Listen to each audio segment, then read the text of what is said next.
Distraught families in Thailand have been mourning the deaths of 37 people, including more than 20 children, who were murdered in a brutal shooting rampage yesterday. Prime Minister Prayut Chan-o-cha has paid his respects at the scene of the crime and met with victims' families. Yesterday's attack is the nation's deadliest mass shooting.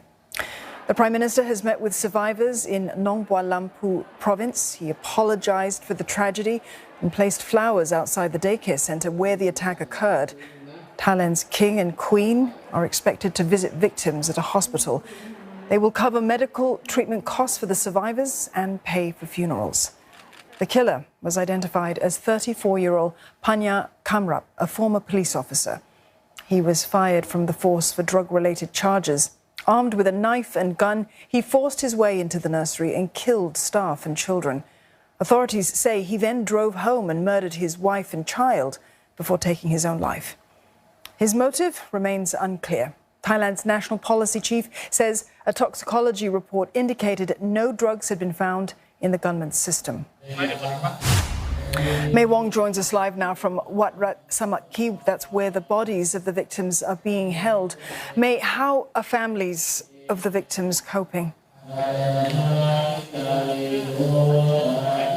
Well, emotions are still extremely raw and obviously very, very fragile at this stage, given the fact that the shooting only happened on Thursday.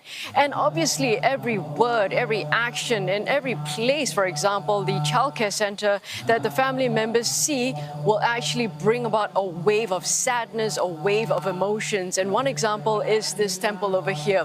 This is one of 3 temples that is housing the bodies of the victims. And inside right now, they're conducting the Buddhist rituals as well as prayers in order to help the families cope with the loss that they are facing. Earlier as well, when they actually got into the hall, the family members, a lot of them broke down sobbing, weeping, because this is the first time that they're actually seeing the victims, the bodies that are in the hall, and this was something that they could not imagine, and it takes really getting used to. Now, obviously, the families have told me various stories, for example, a level of guilt that they have, for example, saying that I shouldn't have sent my child to the childcare center, I should have allowed him to stay at home, or another saying I should have had more time. Instead of working so far away from a different province, I should have had really spent more time with the child. But all of these too late right now. But very importantly as well is the fact that many of the family members, the surviving family members, are now dealing with not just grief, but a sense of strong guilt as well. And it'll take them some time to really come to terms with the fact that they have lost their little ones.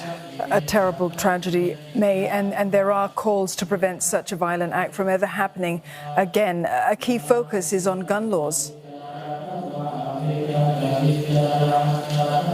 It's always the case when something tragic like that happens, there is going to be an immediate call on making changes to gun control laws, for example. Thailand has had a gun control law since 1947, but very little has changed. And also, we all know the fact that in the whole country, there are some 10 million arms that are available to civilians here. Out of the 10 million, 4 million of them are illegal. But in this particular case, for this particular shooting incident, it involves an ex-police officer. So that really draws even more attention to the fact that uniformed personnel or ex-uniformed personnel have easy access to firearms, and also they know exactly where to get them, and people will not have second thoughts about selling or giving those firearms to a uniformed personnel. So you've got one camp who is demanding for changes to make a stop to all of these atrocities conducted in this country. But on the other hand, you've got others who are saying the gun laws are adequate, that the processes are in place. And so you've got 2 very different camps here, and it's very difficult to try and win them over. At the end of the day, obviously, the government insists that they are doing all they can, that they insist that they plan to re-look into the system and to possibly come up with measures. But whether or not that results in any concrete actions, in any concrete changes, that will have to be seen. May, thank you. May Wong in Nong Bua Lampu, Thailand.